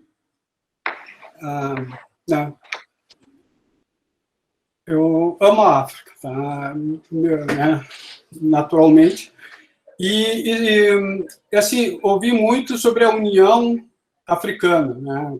Que é a sede lá na Etiópia e tal, e um movimento chinês de estrutura na África, né? Que eles estão aportando muita grana lá e assim, apontando que a África, nos próximos, sei lá, 10, 20 anos, vai ser um continente pujante, e talvez no ramo da tecnologia também. Eu queria saber se vocês, lá na África, também têm essa perspectiva, ou não. Ok. Sobre a Etiópia, tem um fato curioso. Vocês sabiam que a Etiópia é o único país de África que não foi colonizado? Sim. A Etiópia é uma espécie de Eldorado em termos de preservação cultural aqui em África. Para falar sobre como os africanos veem o futuro, é assim, tem aquela frase que diz: vê melhor a floresta quem está por fora dela, porque consegue ver perspectiva. Eu acho que nós africanos, para falar de representatividade, estamos ainda a ver as árvores, né? Ninguém consegue ver a floresta. É muito fácil é muito fácil dizer que a África vai ser o hub da tecnologia nos próximos 10, 20, 30 anos, quando tu tens referências, quando consegues ver como é que Silicon Valley começou. Sabemos, a história de Silicon Valley foi depois da Segunda Guerra Mundial, como é que se usava a tecnologia para o bem, pois os Estados Unidos aparentemente não queria mais fazer guerras. E daí é que o governo americano passou a investir mais em universidade, em pesquisa e inovação. O resultado foi Silicon Valley que nós conhecemos. Quando vês como polos de tecnologias nascem, tu consegues ter um bocadinho mais de clareza sobre que direção as coisas estão a tomar. E é fácil, e todas as análises que são feitas sobre África não são feitas por africanos. Então, para dizer, não, nós não vemos. Eu consigo ver, mas eu não sou persona do africano comum. E eu acho que nós, infelizmente, se continuarmos como estamos, não vamos ver a tecnologia nessa perspectiva. Não vamos poder apoderar-nos disso porque simplesmente não conseguimos ver. Porque não conhecemos nossa história e, mais importante, ainda não conhecemos a história do mundo.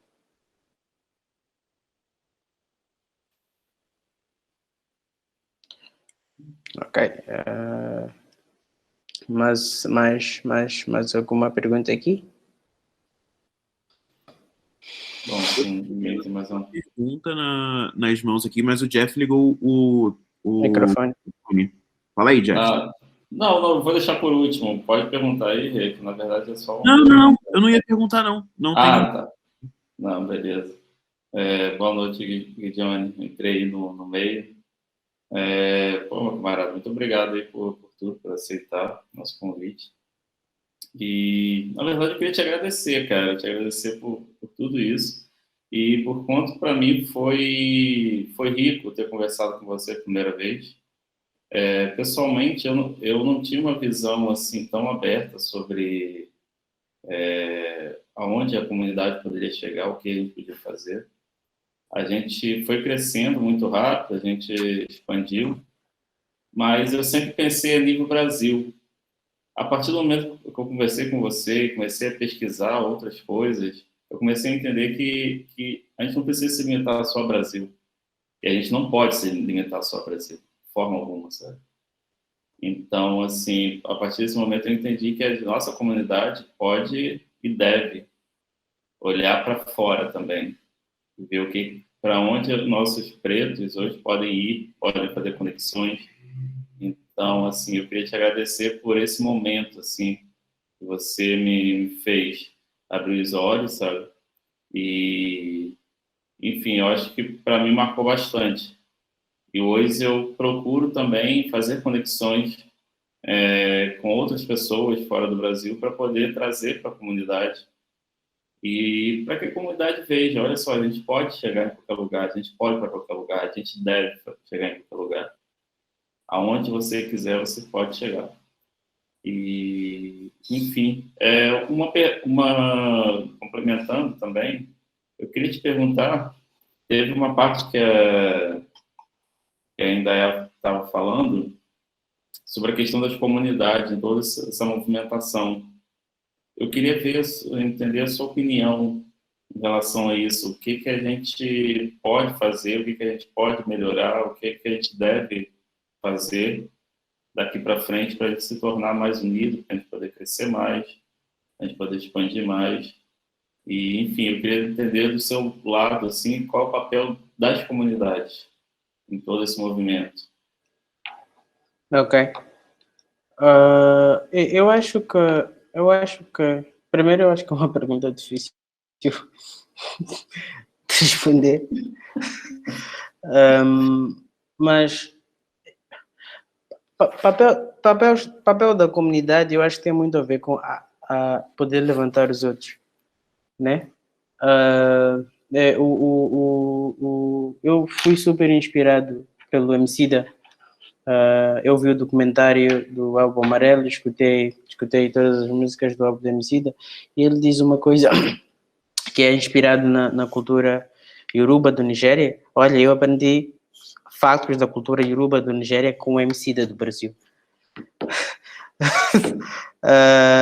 E ele fala sobre o que ele acha que o que ele está atualmente fazendo, que é uma publicação que eu vi também da Indaia há dias atrás no LinkedIn, é tentar deixar o lugar onde nós estamos um bocadinho melhor, porque nós como comunidade segregada sofremos séculos de isolamento social e não vai ser uma geração que vai transformar. Infelizmente, a Indaia pode ser head of Facebook, mas vai ser a única. Quando é que vamos ter 10 heads of Facebook negros? Então, como é que nós criamos uma estrutura? E tem um bocadinho a ver com o altruísmo também, né? Porque estás consciente que não vais beneficiar-te da transformação que estás a criar. Aquela parte egoísta de nós dói um pouco, mas é saber que aquilo vai além de nós. Então, como é que criamos estruturas para que as próximas gerações, de certa forma, tenham mais espaço? Então, o que eu particularmente tenho feito em relação a isso como é que, por exemplo, hoje em Moçambique, muito mais pessoas sabem que eles podem ir além de fronteiras, porque eu já dei exemplo. Muitas mais pessoas no Nigéria sabem que podem ir além de fronteiras, porque também dei exemplo. Agora que ainda está muito mais aberta no LinkedIn, para dizer que eu sou um grande fã das suas publicações, vejo todos os dias. Mais pessoas conseguem ver o que é possível e o que não é possível. Então, de certa forma, estarmos conscientes que não vamos transformar as coisas, pelo menos na nossa geração, se conseguirmos, perfeito. Mas para os que vêm, como é que fazemos com que o caminho seja melhor para os que vêm? E como é que abrimos essas portas? Por exemplo, na nossa conferência foi assim. Eu participei do Integration 20 em Milão, e eu acho que contava nas duas mãos, numa conferência de mais de 500 pessoas, eu contava nas duas mãos o número de negros lá. E vocês não imaginam o sentimento de frustração. Primeiro, negros, entre aspas. Negros até encontras. O número de africanos, eu acho que não éramos 5. Porque é demasiado caro, é demasiado elitista, é demasiado muitas coisas. Eu paguei sozinho todas as minhas despesas. Só eu sei o número de meses que eu tive que fazer poupança. Então, o tipo de sentimento que isso traz é até quando vamos ter que aturar isto, né? E como é que nós podemos ter mais de nós? 90% dos desenhos do mundo não se expressam. Imagina se nós criássemos um espaço para essa comunidade excluída poder se expressar. E, de certa forma, minha intenção, quando ofereci os bilhetes para a comunidade no Brasil e para as outras comunidades nos outros países, era: eu quero todos aqueles que a XD exclui. Venham cá, nós temos espaço para vocês, nós queremos ouvir, queremos saber o que vocês têm para nos contar. Então, é por aí.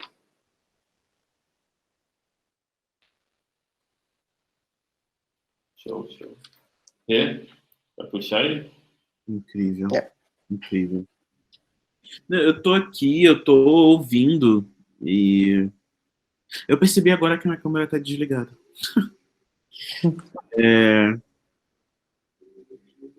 Cara, de verdade, eu nem sei o que dizer com tudo isso que foi falado aqui hoje. Eu acho que a gente tá num caminho muito bom, mas a gente ainda tem muita coisa para fazer, né?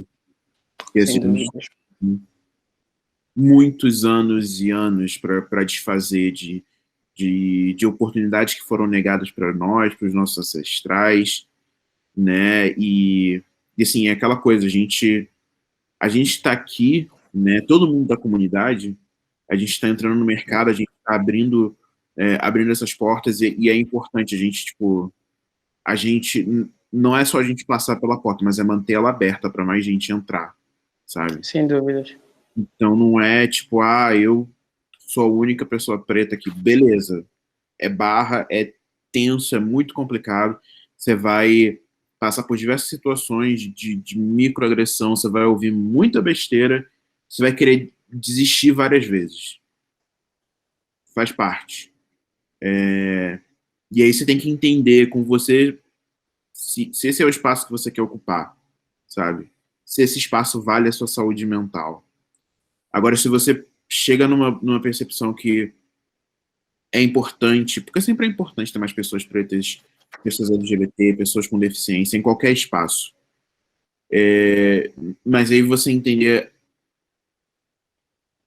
o quanto de esforço você está disposto ou disposta ou disposta a fazer para tornar aquele espaço um lugar mais inclusivo, né? É importante trazer esse esforço para o nosso dia a dia, né? E abrir a porta para mais pessoas entrarem e você, com a quantidade de conhecimento que você tem, passar isso adiante, sabe? Porque, que nem acho que quase todo mundo aqui sabe, a área de UX é uma área muito branca, design é uma área muito branca, é uma área muito cara, os livros são muito caros, a barra de entrada, assim, se você não sabe inglês, você tem uma limitação muito grande do tipo de conteúdo que você consegue consumir, né? Então, assim, diga. Ok, desculpa cortar. Falando em livros, eu vou disponibilizar algumas cópias do meu livro grátis. Depois eu mando para você o link. Gosta sim. Gosta sim. Perdi. Qual que eu ia falar? Depois eu mando o link. E outra pergunta para você, Renato. Você fala inglês? Oi? Você fala inglês? Sim, mas meu inglês é hackeado. Eu aprendi inglês ouvindo Beyoncé e Jennifer Lopez. Sem problemas. Então aproveito para te convidar para o meu podcast. Depois a gente combina a data. Ok. Viado, como assim, Brasil? Que isso? Peraí. Ai, meu Deus, muita emoção. Para. Amei! Eu falei do Renato hoje lá no rolê do trabalho. Para, gente, para. Eu vou começar uma série de entrevistas novas com boa parte dos oradores que eu tive para a minha conferência, que são é todo mundo no nível do Érico, mas a mim me interessa também incluir um bocadinho de nós. E estender o convite para você. Ai, muito obrigado. Sim. Sim. Não, mano, você não tá entendendo. Você não tá Olha, eu vou entendendo. dizer uma coisa para vocês. É muito sobre isso, cara. É muito sobre isso, mano. Se um der a oportunidade pro outro, a gente consegue fortalecer. A gente, enquanto pessoa, fala, nossa, eu mereço, eu consigo, vamos lá, né? Então, eu falei de algumas pessoas hoje, e aí você falando isso, eu falei pro Érico hoje, mano, vamos trazer essas pessoas para falar, né? Para se colocar. Muito bom, muito bom, muito bom.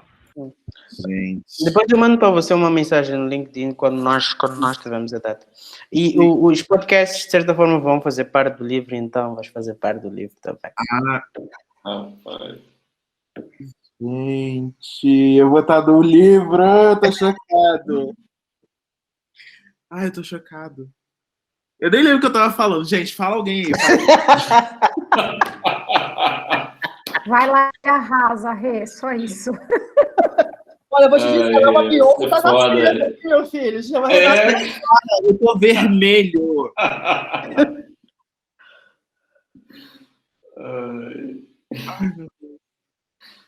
Força, Rê. Vamos lá.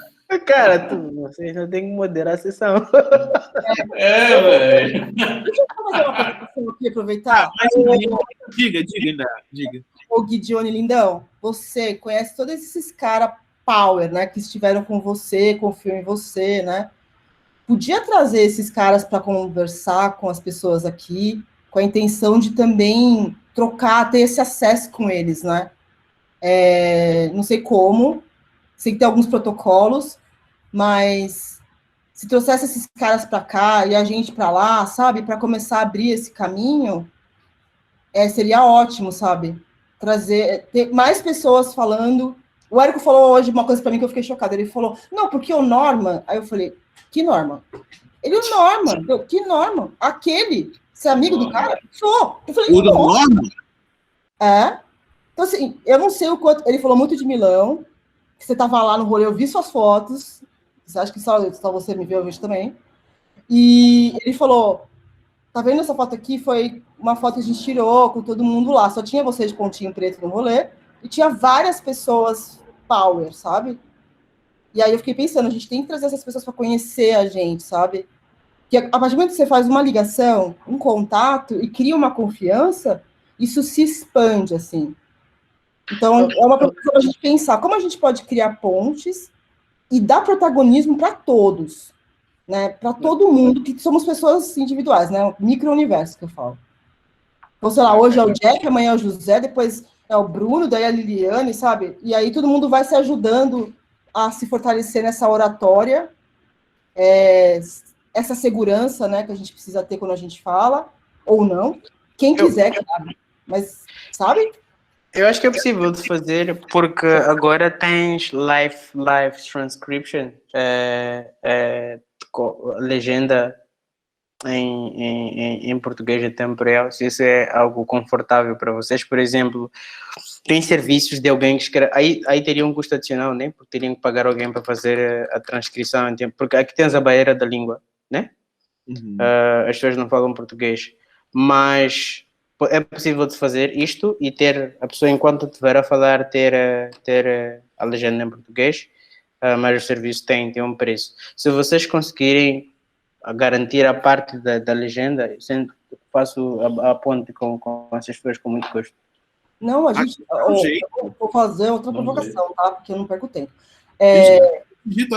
Pode pegar a comunidade que fala inglês, porque, assim, uma coisa que eu percebi no Facebook, que as pessoas não falam inglês perfeito. Na verdade, a gente precisa se comunicar e é fácil de entender, né?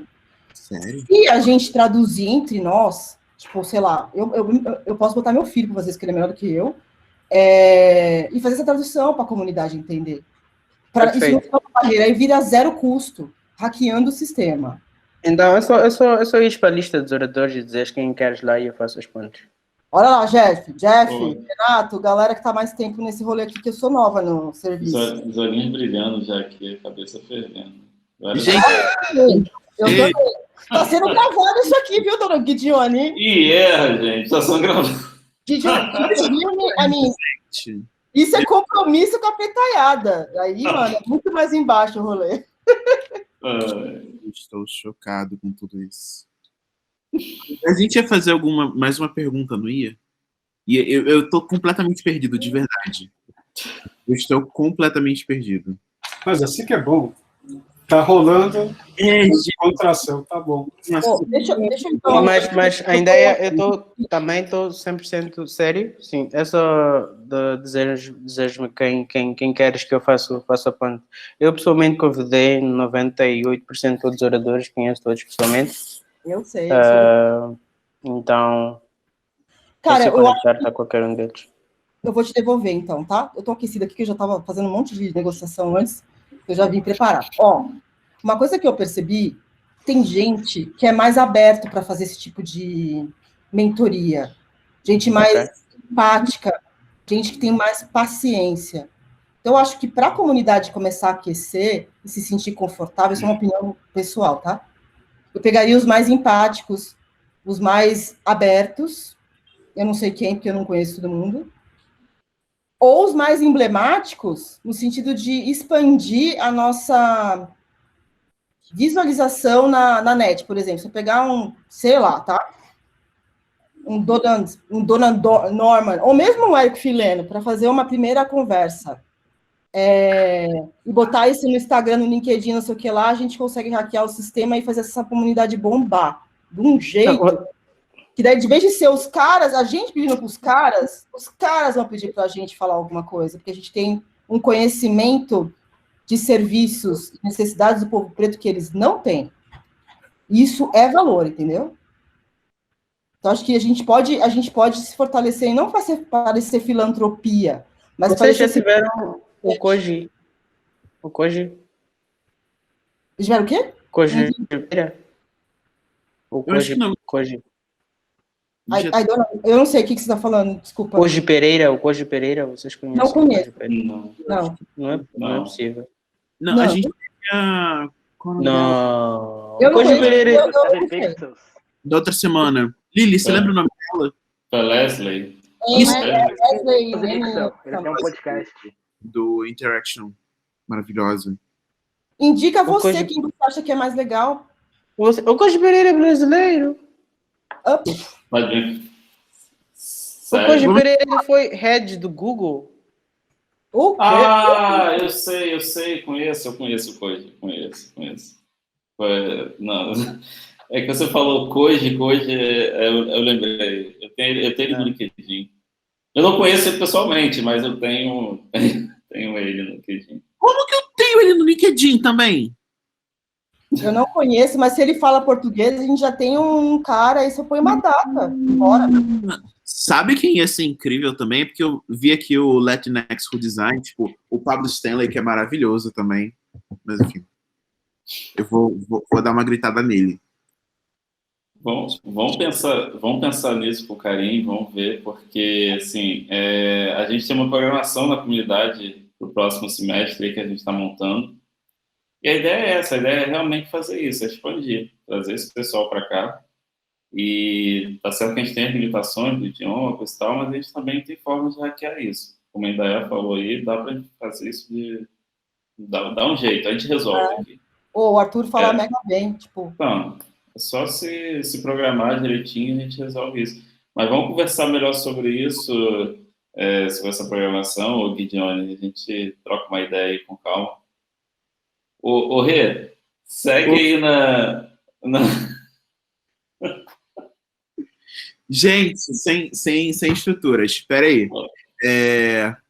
Então, acho que a gente já está chegando perto do final, né? Já vai dar 9 horas. A gente... sim, eu sei. Eu vi o Zé Luiz fazendo... não. Alguém quer fazer mais uma pergunta? Alguma pergunta? Fala aí, gente. Pergunta qualquer coisa. Estou com pessoas incríveis aqui. Perguntem. Vamos lá, gente. Vou contar até 3. Senão eu vou perguntar, hein?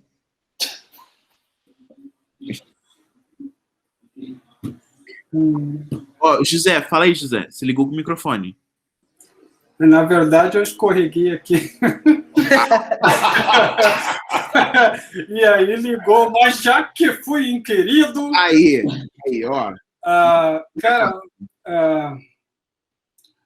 bom, na verdade, eu queria, assim, o Gui me lembra muito eu, quando era mais jovem, lá no Rio Grande do Sul, e o Rio Grande do Sul é um estado racista, só para te situar, aqui no sul do Brasil. Colonização italiana, alemã, né, aquele bojo. Eu estudei design na UBRA, que é uma universidade luterana e tal, tive que parar também, essas coisas. Mas, antes de parar, eu promovi um primeiro encontro de estudantes de design do Rio Grande do Sul. Eu consegui fazer no MARGS, né, que é o Museu de Arte do Estado, né, um evento lá. E aí fiz aquele evento que aconteceu logo após o Instituto Goethe trouxe um designer alemão, Volker Fischer, para fazer um curso de extensão. Me convidaram para fazer o cartaz, eu fiz. E eu era o único preto lá no Instituto Goethe, né, no curso de extensão do Volker Fischer. E o engraçado é que meu sobrenome é Dames, né, que é franco-austríaco. Não me pergunte por quê. Isso aí é coisa... Então, quando o pessoal, né, anunciou, né, que eu tinha feito cartaz, o Volker Fischer, né, elogiou, tal, né, e aí eu tive que me levantar, né, quando anunciaram meu nome, né. Aí foi quando eles estavam batendo palma, quando eu me levantei, foi aquele silêncio, sabe, constrangedor. E é só o Volker Fischer que continuou batendo palma, mas o resto da plateia, sabe, os caras... Então,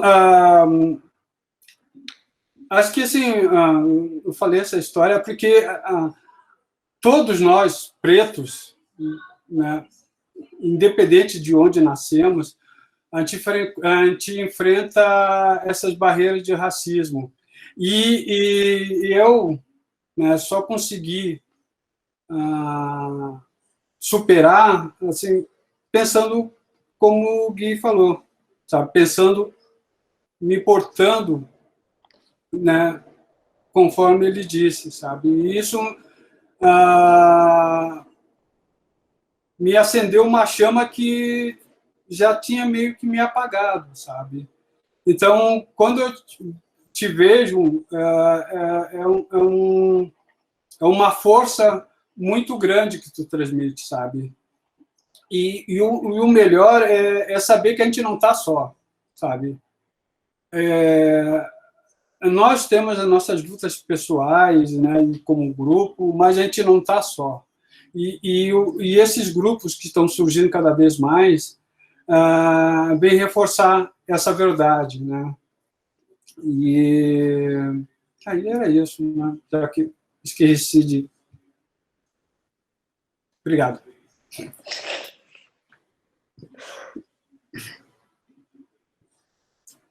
Ok. Opa, ele levantou a mão. Foi... Não, levantou a mão sem querer, eu acho. Acho que vai abaixar daqui a pouco. Ai, gente. Que incrível. Não, mas, verdade, Johnny, você precisa saber que você é uma super referência para todo mundo, de verdade. O quanto você inspira, quando você mostra que é possível, de verdade. De verdade.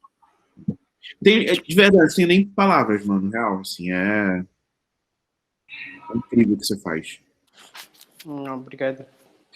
Muito obrigado por esse espaço, pela oportunidade de poder partilhar a minha história.